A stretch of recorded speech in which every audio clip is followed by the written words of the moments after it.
Hi guys, I'm your instructor for today's session. Let me introduce myself. I'm Saji Kumar. I have a 10 year of an industrial work experience. My overall experience is in the development side. I was working with a Samsung research and development organization in India. For past 3 years, I have inclined more towards the analytical sides. So I'll definitely keep sharing with you my overall industrial work experience with you. So it would be easier for you to correlate it, would be easier for you to use it in your current work or for your future work. Fine. So today we will emphasize more on Hadoop, right? So shall we start, guys? Okay. Guys, what are the agendas which we'll cover in our session? So let's start it. So the very first topic, we will see the introduction of an Hadoop. Then we'll see the reasons for using Hadoop. Then we'll see few key parts which are associated with an Hadoop. Guys, in a Hadoop system, right, you will listen these two words very frequently. First would be the your MapReduce. Second one would be your HDFS, right? Akhilesh is asking what is HDF. Akhilesh, HDF basically stand for Hadoop Distributed File System. We will discuss all these key parts thoroughly. Don't worry. Fine. Okay. Then we will see our basic Hadoop architecture. Then we'll see the modules of an Hadoop. Then we'll see the merits of Hadoop. Then the seventh topic would be our introduction of HDFS. Then we'll see data storage mechanism in HDFS. Then we'll see basic idea of MapReduce. Then we'll see Hadoop design principle. Guys, we all know for executing a big application, you need some background support, right? You need some either a thread or a process which must run either in a foreground or a background, right? Similarly, we need few daemons. We need some processes which must run at background. If these daemons are running at the background, which conclude, so we can conclude our Hadoop setup is working properly, right? So we'll see what are the Hadoop daemons architectures, what are the different types of daemons which are associated with an Hadoop, which is required or mandatory for executing our applications, right? Then we'll see Hadoop flavors. What are the different flavors exist in a market for Hadoop? Then we'll see the Hadoop's characteristic of Hadoop. Then second last would be difference between RDBMS and Hadoop. Guys, if something already exists in a market, in an RDBMS, we know we have a SQL, NoSQL, Oracle. These generally falls under this RDBMS category. Means something already exists in a market. Even different varieties already exist in a market. Why should I go to the second one, right? So means something which already exists in a market has certain limitation, has certain restrictions that we cannot use it to execute to accomplish our current requirement, right? Means traditional system is not capable to fulfill my requirement. So that's why we are maximum organization are now following are now going or inclined towards this Hadoop system. So we will see the difference between RDBMS and Hadoop. So from where you can get it, what is the reason behind utilization of Hadoop, right? Then last would be our Hadoop ecosystem. There are several Hadoop ecosystem components like a Peg, Hive, HBase, Scoop, Flume, right? MapReduce, Yarn. These are all these components are all comes into this Hadoop ecosystem, right? So we have a dedicated session for each component. We will discuss it thoroughly, but today we will see a glimpse about all those stuffs, what are those components and where it generally fits and why is it required to use, right? So let's start it, guys. Shall we start to our first topic, that is the introduction of Hadoop? Okay, fine, let's start it, guys. First is our introduction of an Hadoop, right? Let me take a pen. Okay, do a right click, go to pointer, ballpoint.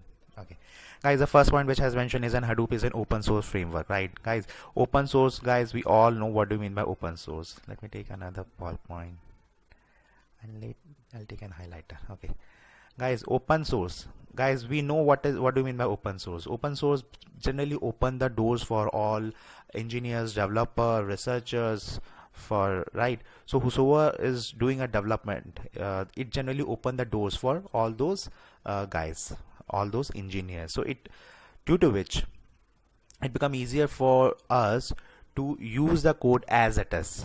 So Hadoop is an open source framework from Apache. So Apache is the main source from this Hadoop comes into the limelight, and an open source framework which is written in a Java. So guys, Hadoop has framework which is written in a Java. Okay, so from here, from the first point, we can conclude that as the framework of the Hadoop is in Java, so is it mandatory for a user or a developer that he should know Java? Guys, the answer is no. The reason is, if you're familiar either with a C or with a C++ or with a C++, even if you're familiar with a Perl, then still you are able to do development in a Hadoop, right? It's not mandatory that you should know Java, but if you're familiar with a Java, then it's a good thing. The reason is that as the framework of the Hadoop is written in a Java, so that's why it's somehow recommended. Maximum organization is generally prefer to use Java for development in Hadoop, right? Okay, so let's see the second one. Akhilesh is asking, I'm not familiar much about Java. My overall experience is in database side. So do I need to learn more Java? Akhilesh, the answer for your question is, Akhilesh is asking the question, do I need to get an expertise in a Java? The answer is no. The reason is that you should know how to use the Java. So guys, if a person who have more than 5 years of an industry, it hardly matters which type of language you are using, right? You should know the design principle. You should know the concept behind your module. Let me take an example. It's something is not related to Hadoop, but just sharing you with my industrial work experience. Guys, the person who have more than 5 years of an experience, so the company generally demands you that you should have an expertise either in an OOAD, that's an object oriented analysis and design, or solid principle, like, and that's a design principle we call it. In a solid principle we call it as a SOLID, right? So guys, probably all you guys are familiar.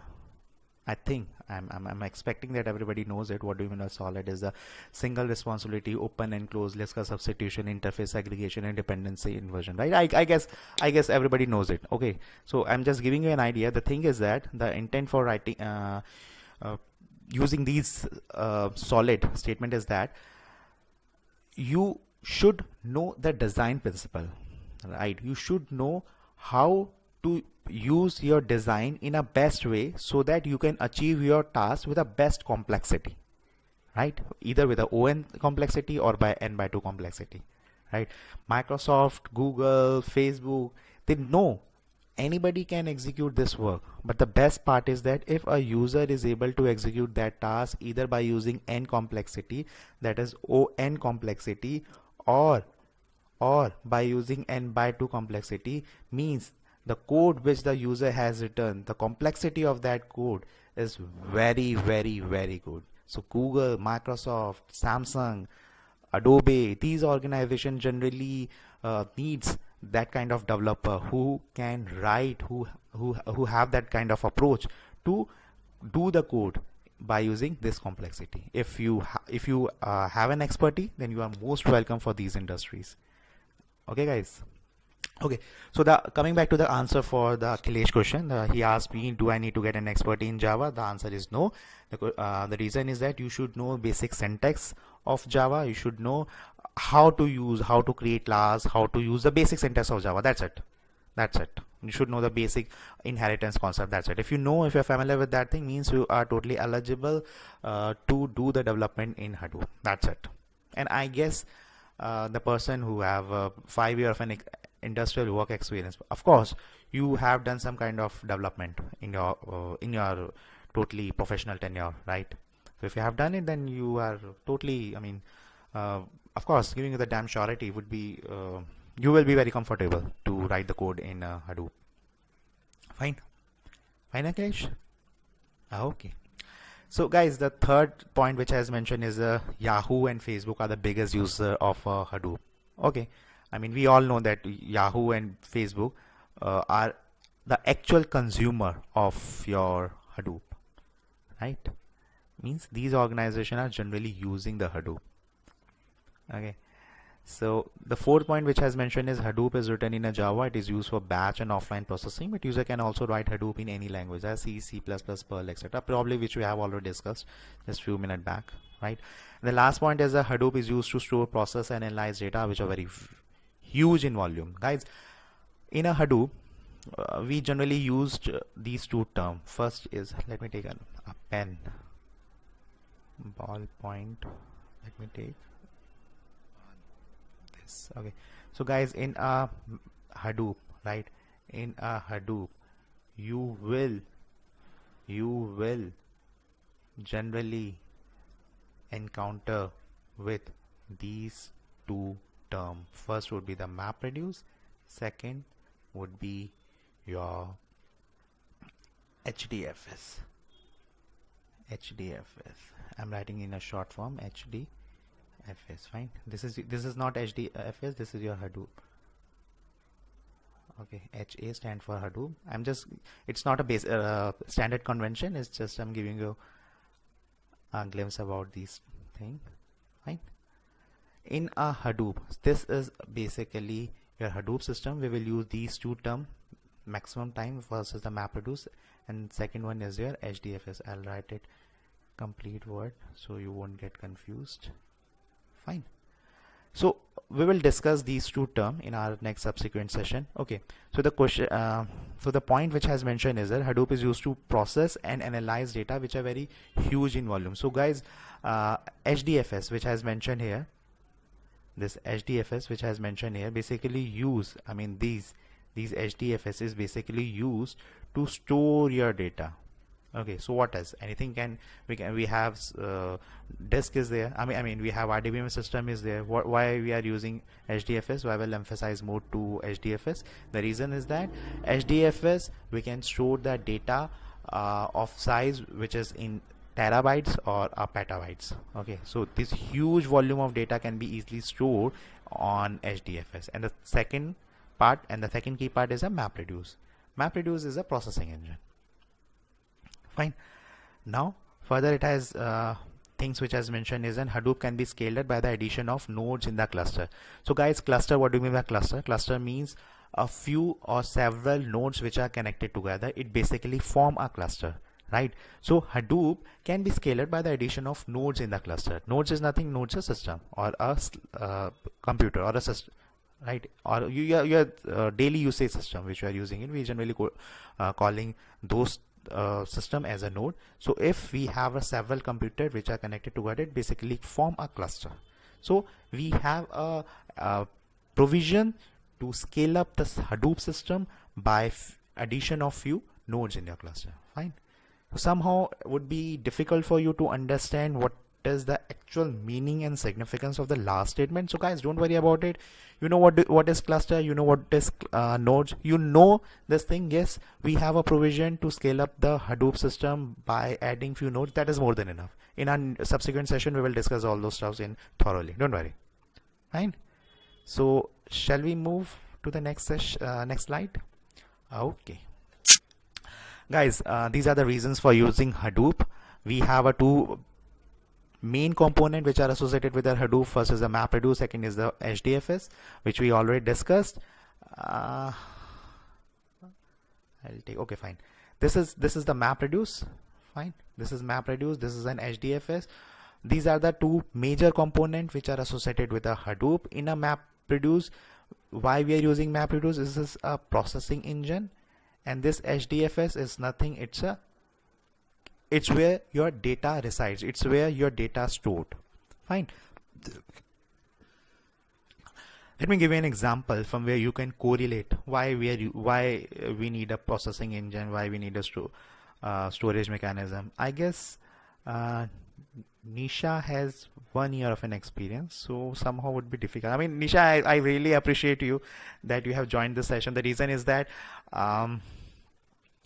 generally people who have a 3 to 4 year of an experience, they generally get, I'm not saying I'm not underestimating to the rest of the guys that this Nisha has this 1 year of an experience. So would be difficult, somehow difficult. I'm not saying it's a purely difficult. It somehow would be difficult for you to understand, right? So I'll just give you an example. Would be easier for you to correlate it with this core component. Nishita,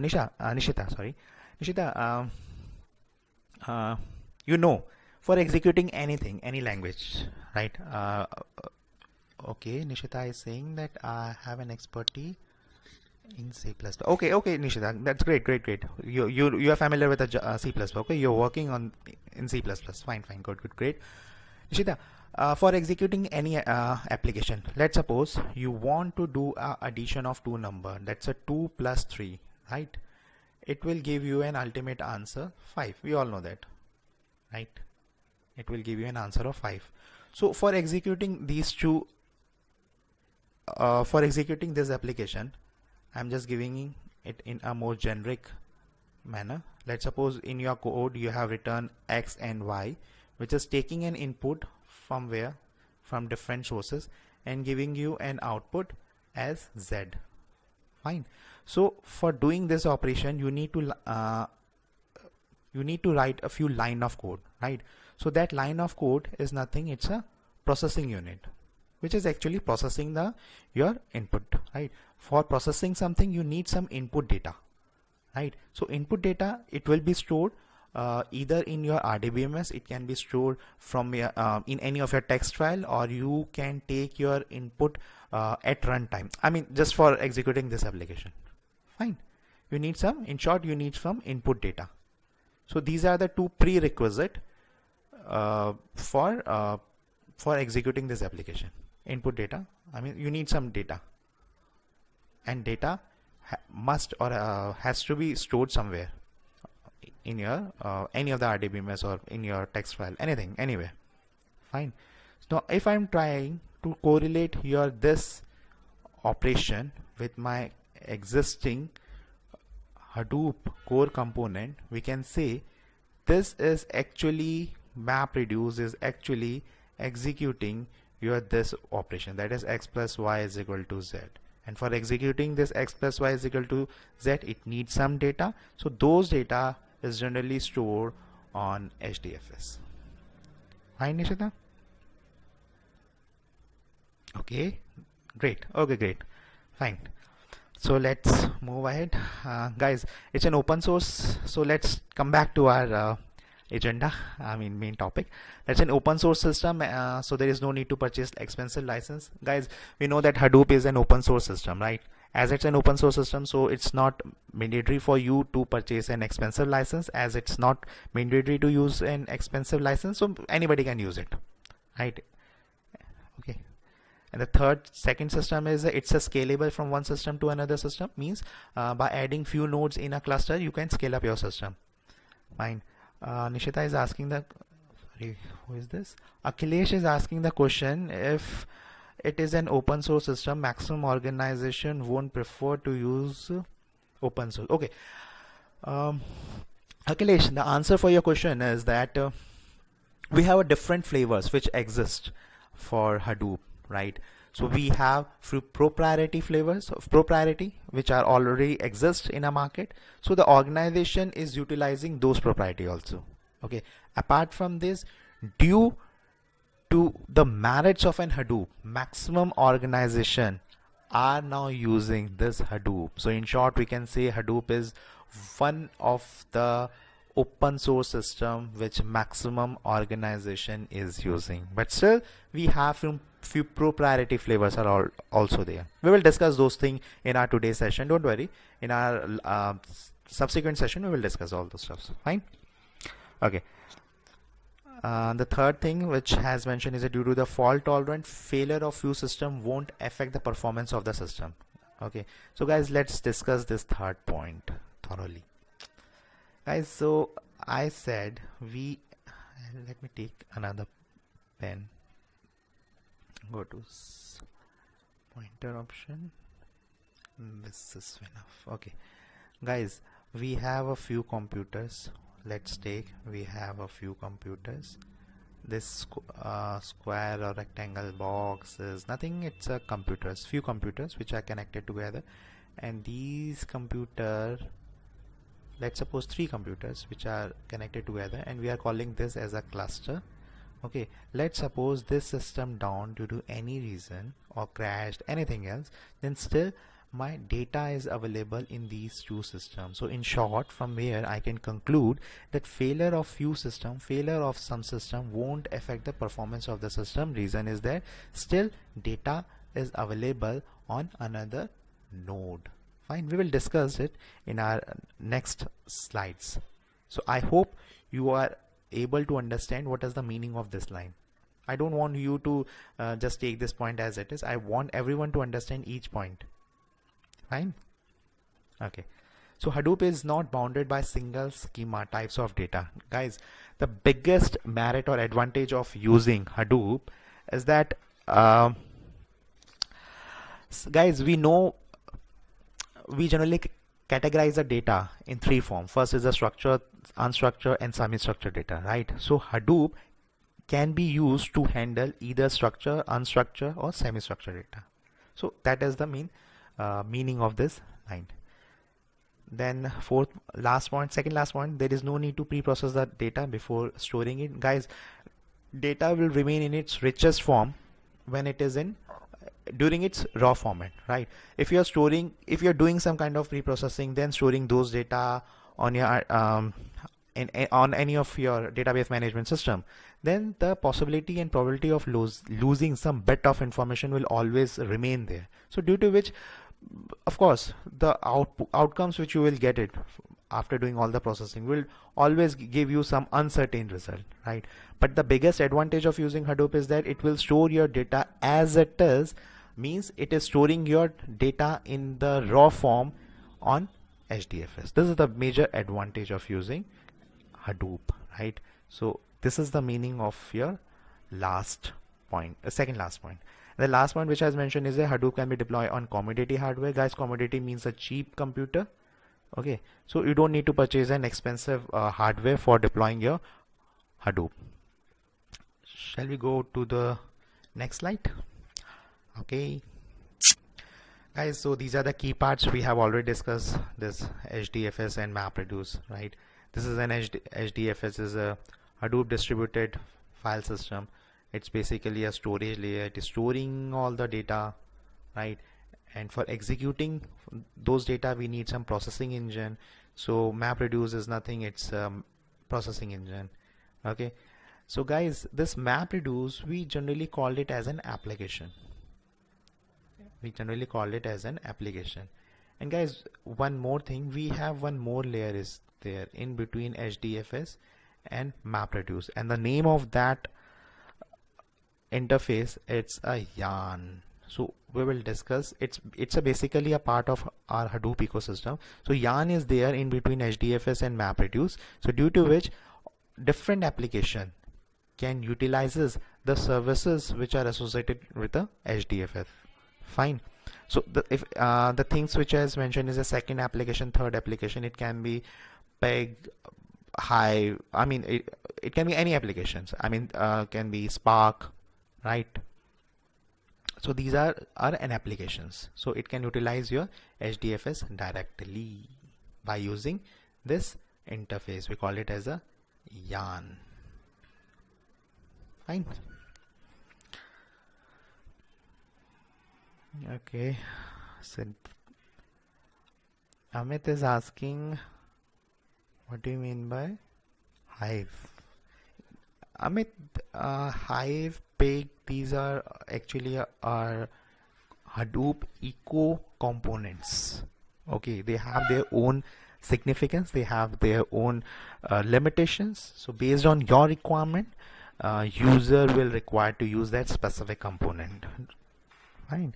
I mean, we'll discuss those stuffs. I mean, you're just asking you are basically asking me the questions which we will cover in our next subsequent slide. That's great. You know, you are familiar with those terms. I really appreciate you, and that's great. That's great.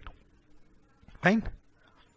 We'll discuss those components thoroughly.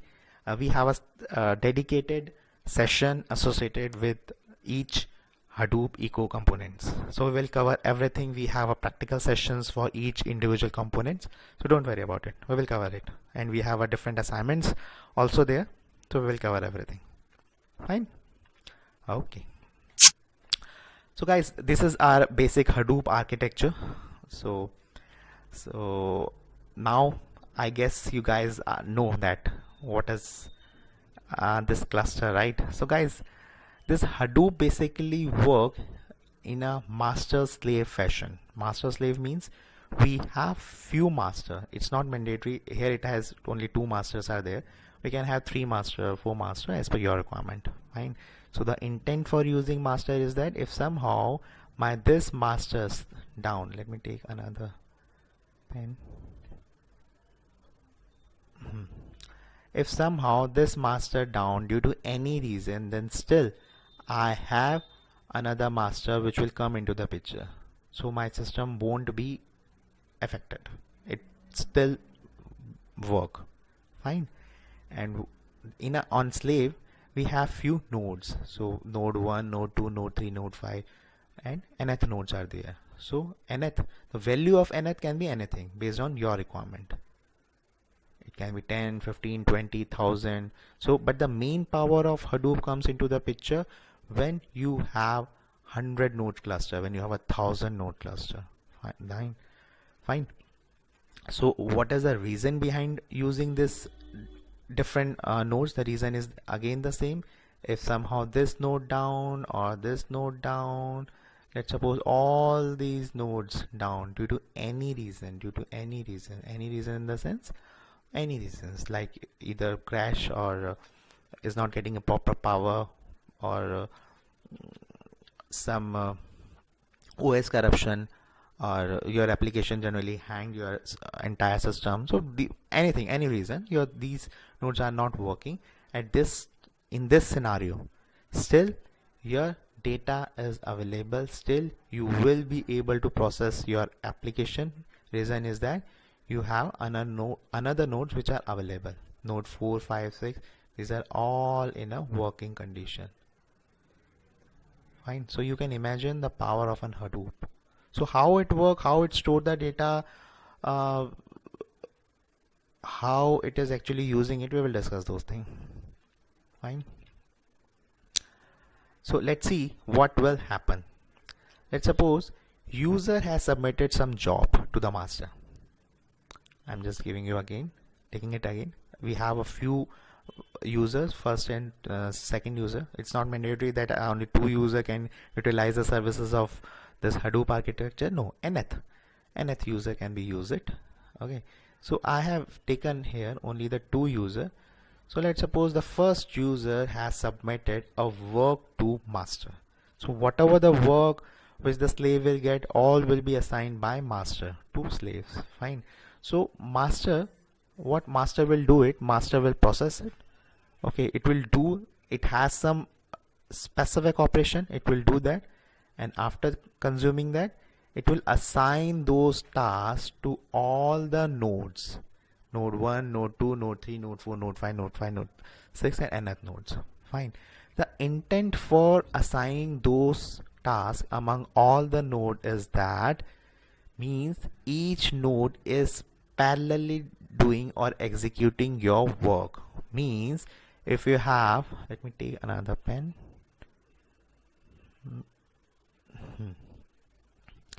Let's suppose you have nth slaves, nth nodes exist in slave, then each node is actually executing 1 by nth work.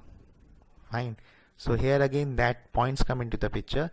If this node down, don't worry, this node will execute 1 by nth work. Guys, is that clear? Shall I repeat it? Okay, I'll repeat it. We'll take it in this way. Master, what master is doing? It is equally distributing that work among all the nodes. Okay, so all the nodes is will take two scenario. The first case is all the nodes are working properly. Fine. All the nodes are working properly. This is the first case, we will take it. Now, as the task has been divided among all the nodes, so means each node is actually doing 1 by nth of the work which was assigned to master. Fine. So each node is doing 1 by nth of that task. So nth is the, let's suppose nth work was assigned by user to master. Okay, so each node is actually doing 1 by n part of this nth work. Fine. Due to which what will happen, my processing speed, my processing execution speed of will increase a lot. Fine, because each node is doing the work parallelly. Okay, so due to which what will happen, the execution speed of my system would be increased a lot. So guys, from here, if I'll try to give you an example, let's suppose I have a piece of work. Let's suppose W is a work which 3 users are doing it. In a way, let's suppose I have first user 1 is doing some work. Once he'll complete the work, the output of user 1 will be given as an input to user 2. So when the user 2 will execute its work, then the output of user 2 will be given as an input to user 3.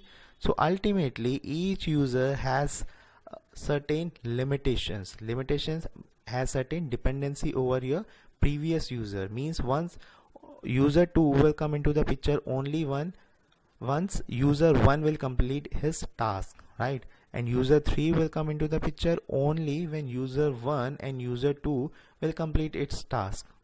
Fine.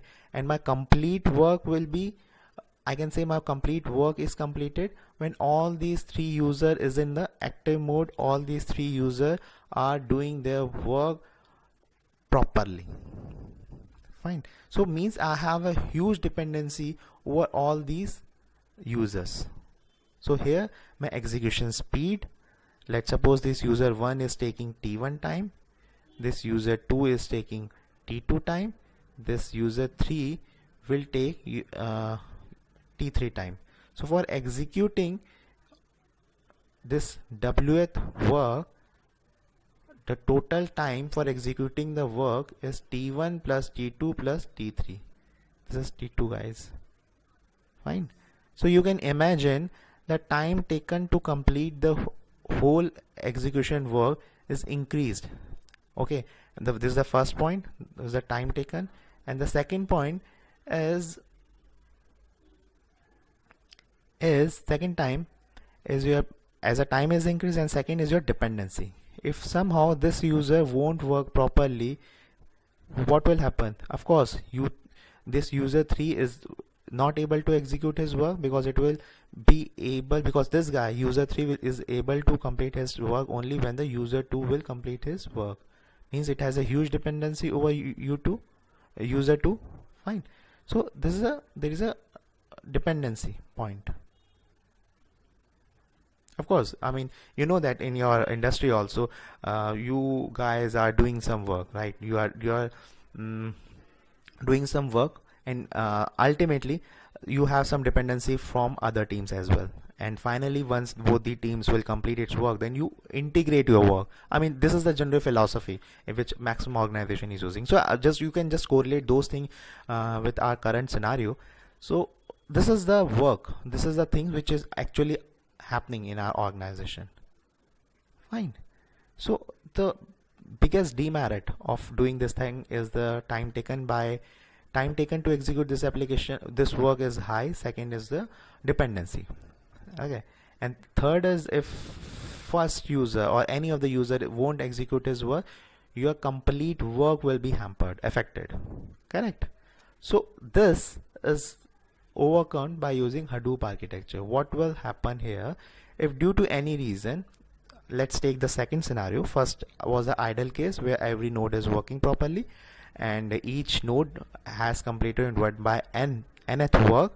So due to which my processing speed increased, there is no any dependency.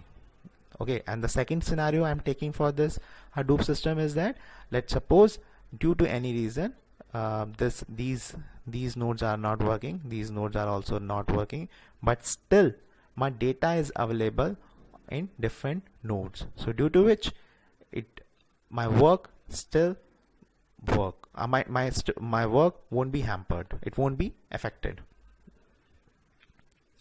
Fine guys.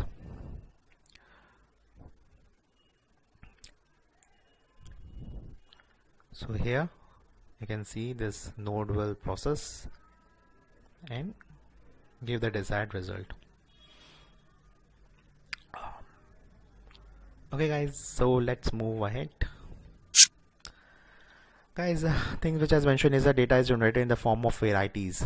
So that was, guys, we said that why we need to use Hadoop is in the world we generally categorize the data in these three formats, that is a structured, semi-structured and unstructured data. Fine. So structured data is what? It is a form of row and columns. We generally store it in RDBMS. So this is a general philosophy which we are using in our traditional RDBMS. And the second one is the semi-structured data, for example XML and JSON Excel, which can change into structured after some pre-processing. And the third one is the very important and the vital, and the reason is that it's unstructured. Guys, more than 90% of today's data is unstructured data, whether it's the sources for unstructured data is a multimedia, images, video, audio, machine generated data, which cannot be easily stored in an RDBMS. So these data we generally call false in this unstructured data. So RDBMS is not intelligent enough to handle these data, and our Hadoop is much intelligent enough which can store these unstructured data, which can handle those unstructured data. So these are the biggest advantage of using Hadoop. So you can imagine that in our world, I said 90% of the data, more than 90% of the data. And what are the sources of these 90% data? Is multimedia, images, audio, or video. And these data are coming from your social media, your machine generated, your sensors. These are generating those information. We were not actually processing those information previously, okay, because we don't have a provision, because RDBMS has the limitations. It is not able to store and process these type of data. That's a unstructured data. But by using the Hadoop, we are able to store or handle these unstructured data. Fine. So these are the general categories or varieties of a data.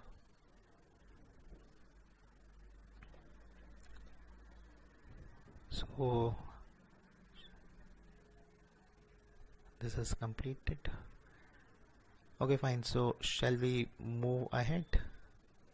Okay, guys, these are the basic modules of an Hadoop. What is modules of Hadoop, like HDFS, Yarn and MapReduce. HDFS is nothing, it's a storage layer, and Yarn is an interface in between storage layer and a processing engine. Processing engine, these are your application. Here it has mentioned a MapReduce. It can be any application like Spark or any applications, which we will discuss in our Hadoop ecosystem. Fine. MapReduce is one of them. Spark can be like Spark. You can use any different applications. So by using a Yarn, we can utilize the actual services power of an HDFS. This marker has some problem. Okay, let me.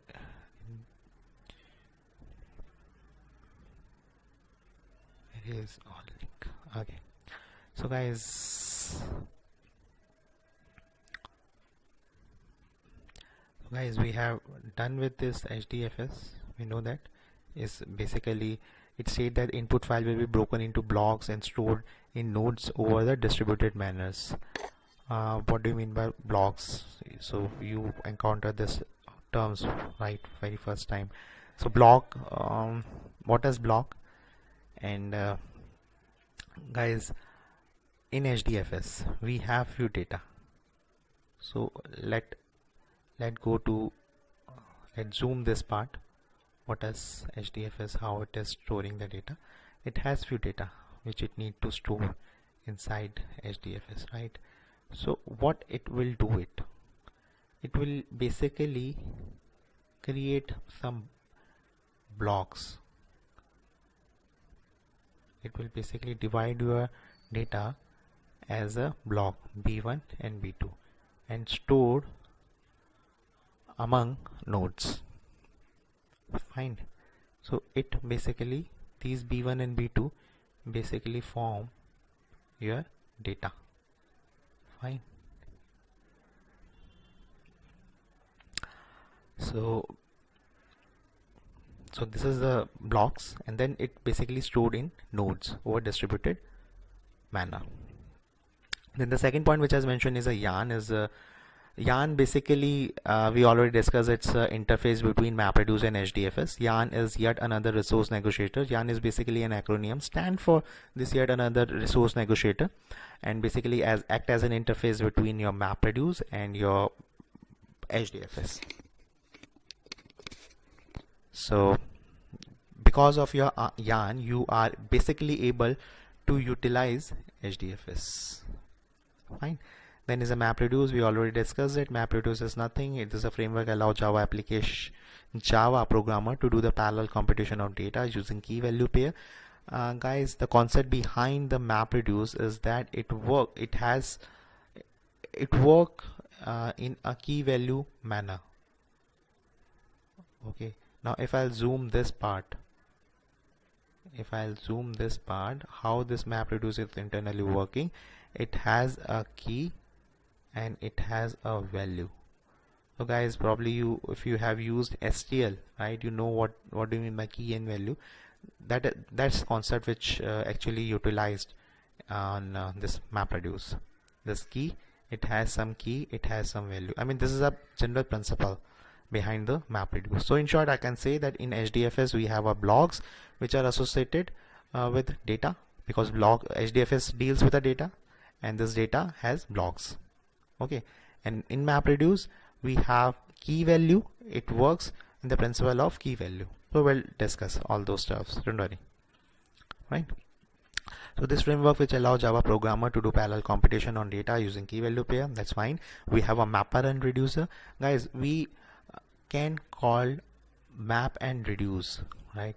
So we have an option to call either it as a map or reduce, or a mapper or a reduce. Means we technically we can say it as a mapper function or a reducer function, or a map function or a reducer function. It's up to you. Both are same thing. Then map task takes input data and convert it into a data set of a key value pair. The output of mapper is consumed by reducer task, and then the output of reducer gives the desired result. Guys, the meaning of this last sentence which has mentioned for this MapReduce is that on MapReduce we have a map, we have a reducer. Okay, these are generally two different entities. So output of the mapper is generally given as an input to the reducer. Okay, then of course it will give you some output, and mapper again needs some input. Okay, so here one best part is that all these things, whether it's an input to mapper or output to mapper, input to reducer or output to reducer, all work with a key value format. Fine. So this is the meaning of your last statement. This then is a Hadoop common. These Java libraries are used to start Hadoop and are used by other Hadoop modules. So during our practical session we will see what is Hadoop common. I mean, we have few common jar libraries which are generally placed inside this Hadoop common. So from where it will execute all your applications. So your daemons will take your necessary jar file from this section. Fine. Let's go to the next slide. Guys, what are the merits of an Hadoop? We know that we already discussed that because it is executing your work parallelly, simultaneously. So due to which it's a fast, right? So due to the data distribution over the cluster, it is able to process terabytes of a data in minutes and petabytes in hours, It's a scalable, means of just by adding few nodes and cluster, it can be easily extended. So this is the actual meaning of the scalable. Hadoop cluster can be extended by just adding nodes in cluster. Cost effective. Hadoop is open source, we all know that. Uses commodity hardware. What do you mean by commodity? Commodity means a cheap hardware. You don't need an expensive hardware to run your to set up your system. It can be run on your cheap hardware.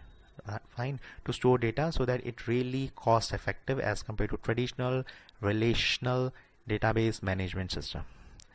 And the fourth point is the resilient to failure. HDF has the property with which it can replicate data over the network. So if one node is down or some other node fails, then Hadoop automatically takes the other copy of data. So guys, the meaning of this statement is that we have your replication.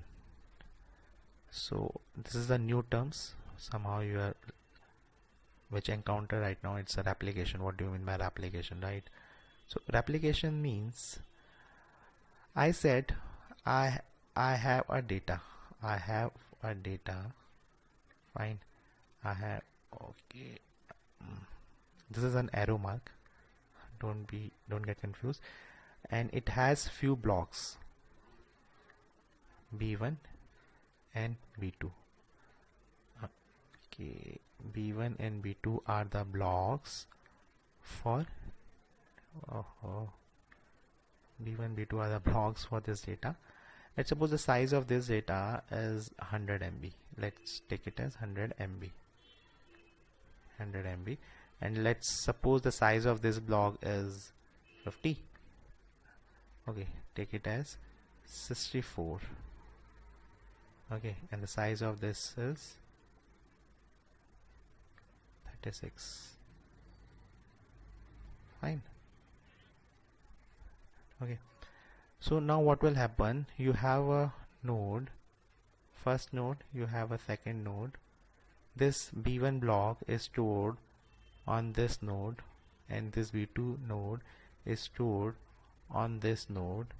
Now due to any reason, let's suppose this node down. Now how will you get your B2 block? Is there any mechanism? Yes, you have that mechanism. What is that? That's a replication factor. You got it, right? In our previous slides, we said that irrespective of the failure of my system, still we are able to execute my application. So that is accomplished by using replication. What is that replication? We'll discuss in our next slides, in our subsequent slides. Fine. Okay. So guys, introduction of Hadoop. HDFS is a distributed file system designed to run on a commodity hardware. We know that. Highly fault tolerant, failure does not affect its operation. Great, we know that. Data is distributed, scalable, we know that. Most reliable storage system. Okay, store large files, that is gigabytes, terabytes or petabytes of a data. So means you can imagine it can handle your huge volume of your data. It can store huge volume of your data on HDFS. And the second last point is that it basically divides file into blocks. Default size is 64 MB, stored distributed across multiple machine. So we know that what is block. So this is the default size of the block is 64 MB. And the last point which I mentioned is to store multiple copies of data on different nodes. So this is actually a replication factor. We will see it and understand what is replication, how it works with a diagram. So it would be easier for you to actually understand the mechanism behind this HDFS. Fine. Akhilesh. Yeah, Akhilesh, we will cover all this replication factor. Don't worry. Nishita, okay. Nishita is asking, can we change the size of the block? Yes, it's a configurable, but the default size is a 64 MB. Fine. Okay, great. So guys, here we will see data storage mechanism in HDFS, how data actually stored in HDFS. So we have few master. Reason for using few master is that if one of the master down due to any reason, the second node will come into the picture. We know that, fine. If in an ideal condition, let's suppose it is working, then it won't come into the picture. I mean, only one master is sufficient. I mean, as per your requirement, it will work.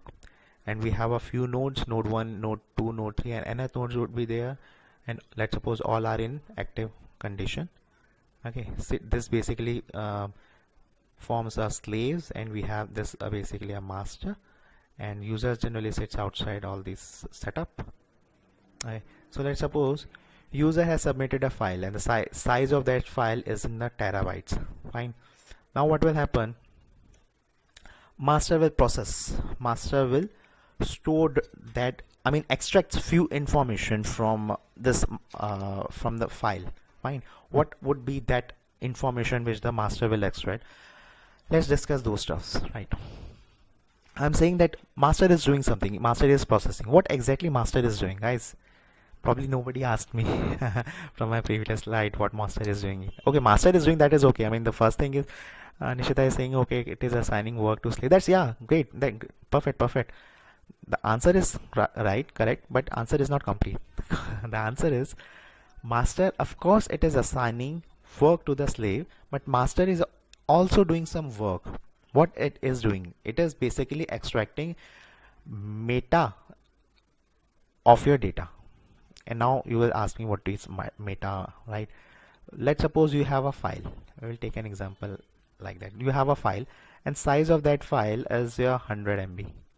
Fine. Now to store that file, you will store all this information on this node. Okay. Now how master will get this information where this file is stored? You need few information regarding the file. First of all, let's suppose location, where the file stored. Second, let's suppose timestamp when the file was created. Okay, let's suppose any protocol information. Okay, let's suppose any user information which is extracting from this file. So these are the informations which are associated with a file. We technically call it as a meta. We call it, that is a data about data. So these are the meta information. So this is nothing, this is a data, and this is a meta. Meta is what? Meta is the actual information of your data. Means, in short, we can say it, meta is your data about data. So in your meta, this is not a mandatory that only these information will be there. It has, I'm just giving you some example. It has at least it needs these informations to get the location of your file. That is a timestamp, it may be protocol, it can be user information, location where the file resides. So these information are meta, which generally stored on master. Fine. And your actual data would be stored inside your these nodes on these cluster. So master is what is master is doing. It generally extracted those meta stored inside master. After that, it will create the block. Fine. What is block? B1, B1, B1. Guys, these B1, B1, B1. I'm just giving one. Take pen. You have a data, right? You have a data. Let's suppose this data, size of this data is 100 MB, and you have created, master has created two files. So guys, on data we said that we have a block, right? Let's suppose the size of this data is 100 MB, and what master will do, it will basically create few blocks. Let's suppose it has created block B1 and B2, and the size of this B1 is 64 MB, and the size of this B2 would be 36, because the input data size of the this file is 100 MB. Fine. So 64 plus 36 makes sense. It is 100, and two blocks will be created, B1 and B2. Now what will happen internally? Their master will create, due to the replication factor, it will create 3 B1 blocks. Okay, and these 3 B1 blocks will be stored randomly by master to these slaves. So this is what exactly happened. These B1 block are stored on node 1, this B1 is stored in node 5, this B1 is stored in node 6. Similarly, after that, this B2 will be created by master and will be stored on node 5, this n-2 node, or in nth node. So who will take this decision where these blocks will be stored? Master will take that decision. Okay, randomly it will stored somewhere on your node. So here we have two blocks, B1 and B2, which was created by master, and due to the replication factor, 3 blocks will be created. The reason for creating 3 is that the default setting for this replication factor is a 3, due to which 3 blocks will be created and it is stored randomly among the slaves. And after that, the 3 blocks, B2 blocks, would be created by the master and it will be stored randomly on your slave side. Okay, what is the significance or why we are doing so? The reason is that, let's suppose this B2 blocks this node down due to any reason, so means still my data is highly available, means I can fetch the B1 block either from node 1 or I can fetch the B1 block from node 6. Okay, and now B2 data I can fetch it from either from n-2 node or from the nth node. So means I have a mechanism to fetch the data from any of the node. And how the master will get this information where my data resides? It has the meta information. From this meta information, it knows that my B1 block is stored in node 1 and it is stored in node 5 and node 6, and due to some reasons this specific node down. So whenever this node down, the master will get this information, this specific node has been down, so it will fetch the information from another node. So it maintain all these information on master. Fine. So what will happen? So what will happen, guys, here? The thing is, your data is highly available. Your system won't be impacted irrespective of your failure of your system. So this failure of your system, either if it occur on slave side, won't affect your system. Even if it occur on master side, it won't affect your entire system. Your system still will be in a working condition. Hope is that okay with you? Fine. Shall we go ahead? Okay. So guys, this is the thing which we have already discussed, is mentioned here. Hadoop store multiple copies of data. This is if one slave is down, then still it can be stored from another slave. By default, 3 copies are stored in the 3 different slaves, but copies can be configured. So this is means a replication we have already discussed. And the last is a master has metadata. Metadata means it has data about data, right? So this is a metadata or a meta information. Technically we can say it as a meta information. Fine. Okay. This is a basic idea of a MapReduce. We have already discussed our HDFS. That's basically a storage mechanism. This MapReduce is basically your processing engine. Okay. You have already stored the data. Now you have to process that data, right? So you have a file. The size of that file is in a terabyte. Master process that in file means extracting the data about data, that is extracting the meta information. It will store that meta information on master. After processing those information, it will create the block B1, B2, B3, B4 blocks. It will be stored randomly among your node 1, node 5, node 6, and n-2 node. After storing those node, means here HDFS were into the picture. Now what will happen?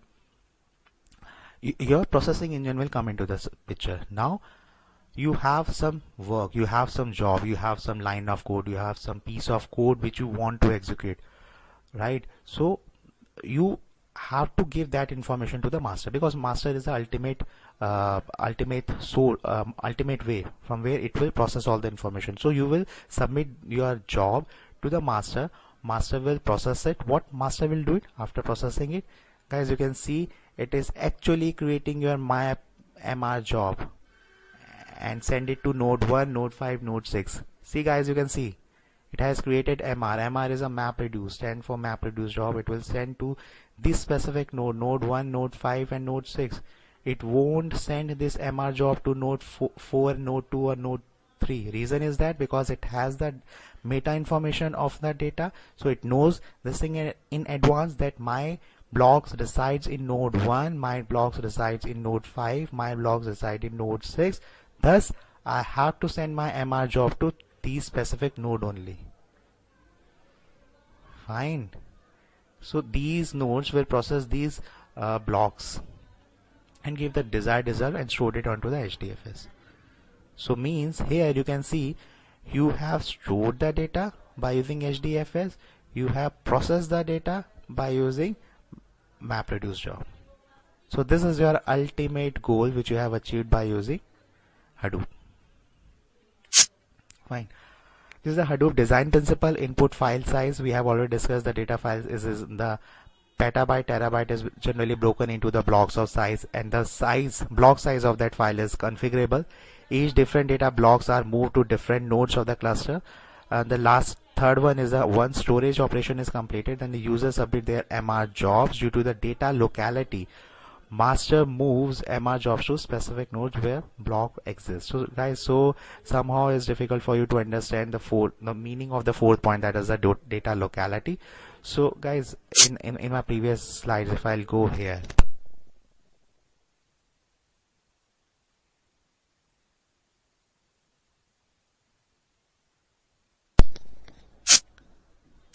guys, in our previous slide which I have seen, that how the master will get this information where my data resides, right?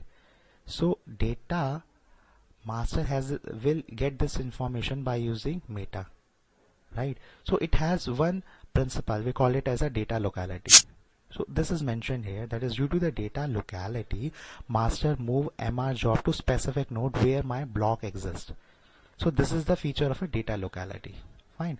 And the last point is when all node process the data, then the final output will be returned back to HDFS. Fine. So we have already discussed all these operations with diagram in our previous slides. Fine. Okay. Guys, we have few daemons which are associated with an Hadoop. So these are 4 daemons. First is a resource manager, then we have a name node, then we have a node manager, then we have a data node. We have these 4 daemons. If these 4 daemons are running properly on your system, you can conclude that whatever the setup which you have done it for Hadoop is working properly.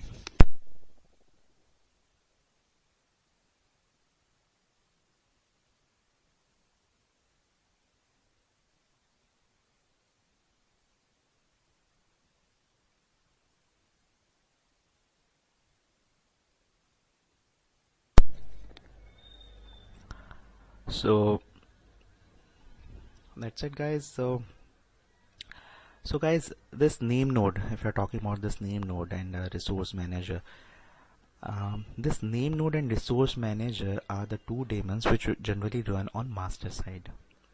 Fine. And this node manager and data nodes are the daemons which generally run on slave side. Okay.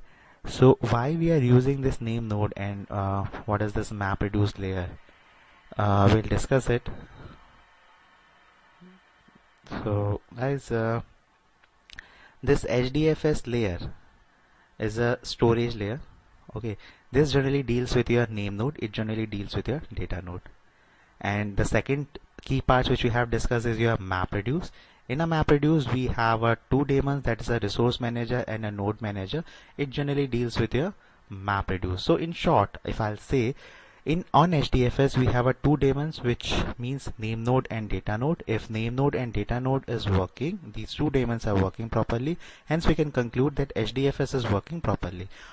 But now if my resource manager and node manager is working properly, means we can conclude that my MapReduce is set up properly. Fine. And on specific this master node, we have 2 daemons, that is a resource manager and name node. On slave side, we have a node manager and data node. Akhilesh is asking, how do we create this daemon? Akhilesh is asking the question, guys, that how will we create these daemons? So guys, the answer for your question is that once you do the setup for your Hadoop, okay, then you have to run few scripts. So after running those scripts, these daemons will be run. Now if these 4 daemons are running, means whatever the operation which you have done to do the setup of your Hadoop is proper. Fine. So name node and resource manager daemon run on master, node manager and data node daemon run on slave. So guys, let's move to the next slide. So guys, these are the Hadoop flavors which are available in the market. So Apache is the main source from where is Hadoop comes into the picture. It has basically a base source code. It's a open source. We already know that, which we even understood from our first slide. And the second flavor which are available is by Cloudera. So practically we will use this version. It is also an open source. We will use it in our practical session. And the third one is your Hortonworks. It's basically a sister concern of a Yahoo. It is also an open source. And the fourth one is your MapR. MapR is basically, see, the whatever HDFS which is used by using MapR. So the processing speed is very high. So that's why it is mentioned that its HDFS is approximate 90 times faster than Apache Hadoop. But it's basically a proprietary flavor. Fine, it's a proprietary flavor. So maximum organization, if I'll say what it is actually using, will recommend to use Cloudera. Reason is that it's very simple. Its packages, tools are very simple, and it's open source. It's also open source. It's not, I mean, the thing is not that if you have an expertise to use and do development of Hadoop in Cloudera means you cannot do the development in Hortonworks. No, it's not like that. If you're familiar to work either in a Cloudera, that means you can work in any of the flavors. Only some packaging style and few syntax, few minor things are different. Rest of the things majorly are same. And the second last is an IBM. It's also a proprietary flavor provided by IBM. And the last one is a Pivotal EMC. It's also a proprietary flavor. Right. So in our practical session, we will use this Cloudera. So we will use this Cloudera. So if you will get an expertise, if you have an expertise to do the development of MapReduce in Cloudera, means you are eligible to do the development in all these flavors, because they are very few a minor difference.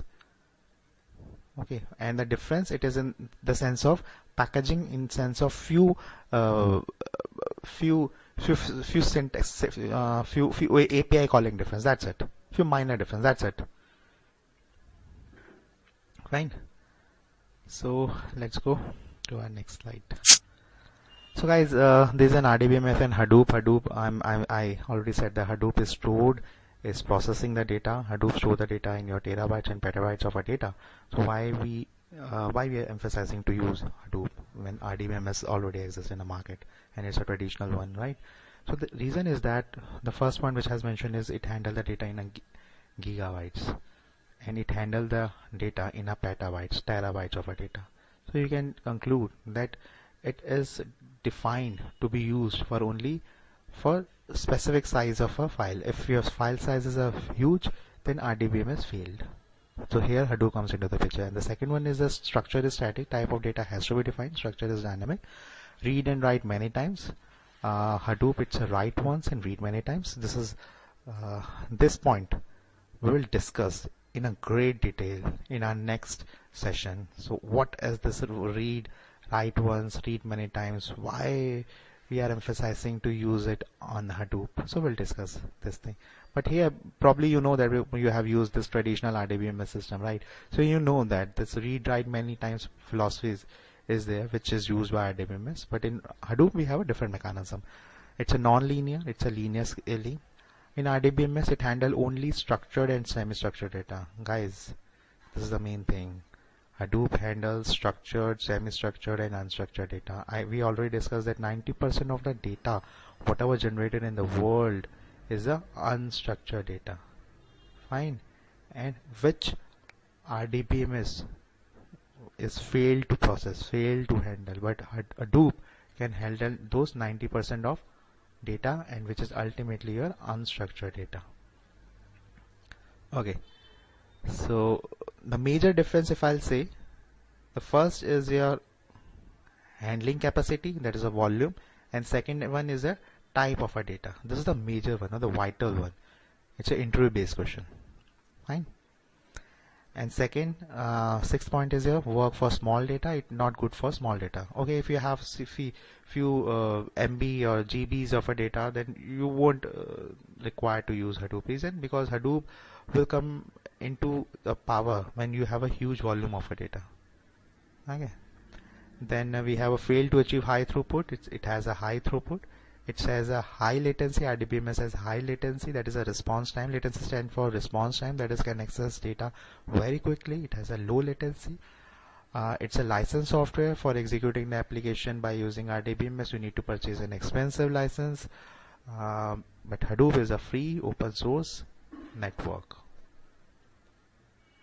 You don't need to purchase an expensive license. Okay, guys. Amit is asking the question, do I need to get an expertise in SQL? Answer for this question, guys. Amit is asking the question, do I need to get an expertise in SQL? Because okay, no, the answer for this question is that, see, Hadoop has different ecosystem components. Fine, each has their own significance. Each will come into the picture for a specific applications. Based on your requirement, you are required to use those eco components. Fine. Now if I'm talking about in a Hadoop, we have a MapReduce. For MapReduce, it need only some Java programming. That's it. Okay, how HDFS will store your data? That's a part of your framework. The framework will do it. You don't need to take care about it. Okay, some configuration is required that you have to do it for achieving good output, good efficiency. As far as MapReduce operation is concerned, you need to write your own code from scratch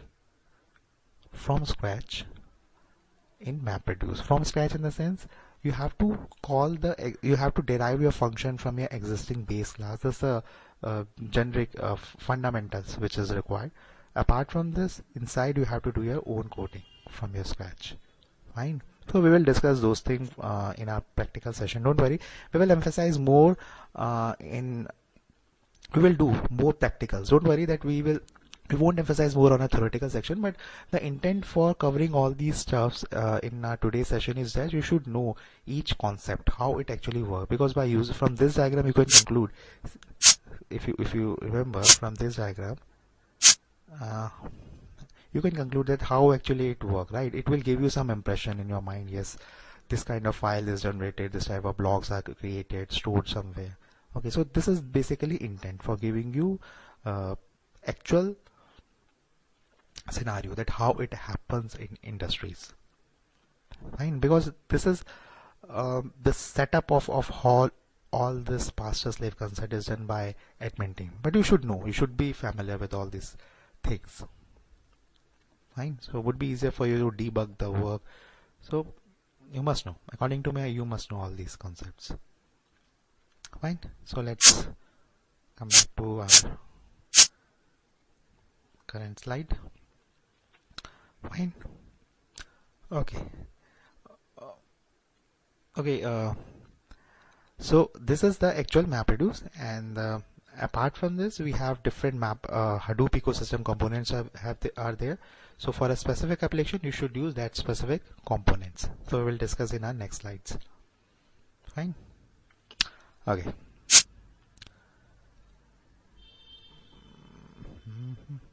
Okay.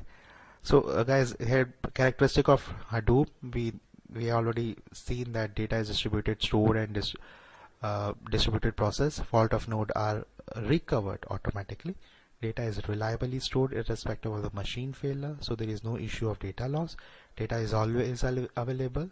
How it is highly available? Due to replication factor. Due to scalability, new hardware or new node can be added. We know that. No need of client to deal with the distributed computing framework, automatically take care. Okay. No need of commercial license. No need to purchase a expensive license. Okay, we know that. Fine. Shall we move to the next slide? Okay. So guys, this is our last slide of the session. This is a Hadoop ecosystem. So here you will get the answer for a few questions which you asked me, Amit. So Hadoop ecosystem, right? First is the HDFS. We already discussed. We got a glimpse about this HDFS. This is basically a storage layer, fine. Over the HDFS, we have a yarn. Yarn is an interface which is used over the HDFS. So it is generally an interface. So over the yarn, we can run several different applications. So MapReduce is one of the application which run over yarn. And by using a yarn, MapReduce is interacting with the HDFS. So because of the presence of yarn, we can use different applications. So Pig is a scripting or a high level component. It's a Hadoop ecosystem component. It's basically used during your POC activity. Guys, you know that POC is, what is that? This is a proof of concept. I mean, during your POC activity, you will prefer to write your code in such a way that your work should, I mean, your application should work, okay, and you don't need to write a maximum line of code. And this is the prerequisite. I mean, we all know that I want the things to be execute. That's it, irrespective of what I have written in. The reason for doing it, I just want to show my functionality to the client. Okay, so for that thing, we will prefer to use Pig. Okay, it's a high level component. Okay, so whatever the code which you will write in a Pig will be ultimately converted into the MapReduce, and this MapReduce code will be utilized this HDFS. By using this HDFS, MapReduce will do its operation. So guys, here you will ask me the question that MapReduce is ultimately be converted whatever the application which you will written in a Pig. So why we are writing the code? Why is it essential to write the MapReduce code? The answer for this question is, guys, Pig has certain limitation. We cannot use Pig for our enterprise operation. We cannot use it for it enterprise project because it has their own limitations. It cannot execute each and every work which you can do it by using MapReduce. Okay, so that's why we call it as a high level component which we can use it only during our POC. I mean, recommended to use it during our POC operation. That's a proof of concept, but we cannot execute each and every operation which can be possible by using MapReduce. Okay, so we have a dedicated session for this Pig scripting language. Don't worry about it. Fine. Then we have a Hive. Hive is also a high level component which ultimately convert your work into MapReduce, and whatever the result which I'll get it from this MapReduce is highly efficient and it will utilize, and rest of the operation is the same. Then is an HBase. HBase is a NoSQL database component. Okay, we have a dedicated session for all these component.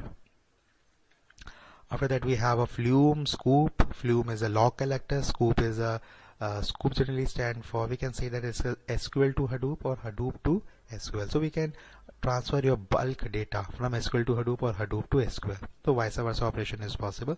And Flume is a log collector. After that we have a OZ. OZ is a workflow management and is basically used to define your workflow. So we will discuss how it operates, how we need to do the coding, what are the configurations, all those stuffs during our practical session. Don't worry about it, guys. We have lots of assignments is there, so you will get an expertise in each component. Don't worry. Fine. So guys, these are the Hadoop ecosystem components which we have discussed. Today we got only a glimpse about these components. We emphasize something more on HDFS. We emphasize more on MapReduce, that how it works, and we got few idea that's about this yarn. We got this information: Pig, Hive, HBase, Flume, Scoop, OZ. These are our Hadoop ecosystem.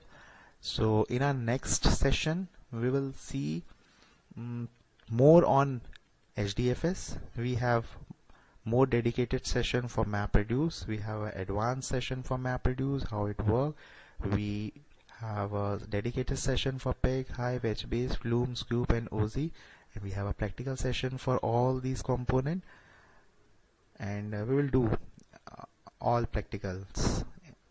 And we have a different assignments associated with each component. So guys, these are our Hadoop ecosystem components. So if you have any questions, you guys are most welcome.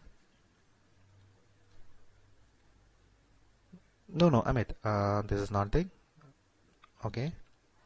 Amit is asking the question, guys. If anybody can give an answer, you guys are most welcome. Amit is asking the question, can't we do processing and storing operation by using HDFS instead of using MapReduce? So the answer for this question is, HDFS specially deals with storage layer. Correct. Nishita gave the answer. HDFS specially deals with a storage mechanism. It deals with how data should be stored, where stored, okay, how data is stored. MapReduce is your processing engine. It only processes that data. If somehow you will club the operation, your design will be disturbed. How it will disturb? It will give more burden to your HDFS. Let's suppose, practical it is not possible to do this operation MapReduce and HDFS. Instead of giving a separate layer of MapReduce, can't we do this operation by using HDFS, right? So probably you missed one point. I said that MapReduce is one application. It is just an application. Okay, so there are several applications which we can use it here. There are several different types of application. It can be Spark, it can be anything, Giraffe, Graph, anything, any application can be used. Fine. So MapReduce is only one of the application which is actually utilizing your HDFS. Okay guys. Okay, so that's all for the today's session, guys. If anybody have any questions, most welcome. So tomorrow we will cover tomorrow we will do the setup for our Hadoop system. Then we will see what are the configurations which are required to run our Hadoop system, how daemons are created, what are the responsibility of our daemons, and how we can change our replication factor, how it reflect all this information. We will see it thoroughly in our practical session. We will cover it tomorrow. Fine, guys. So guys, thank you and happy weekend. And it was really a nice experience to have a session with you guys. You have asked few good questions. The best part is that you have asked me the question which I have not covered it. So I found it that okay, you guys are familiar with all these terms. So I'm very much happy. Okay guys.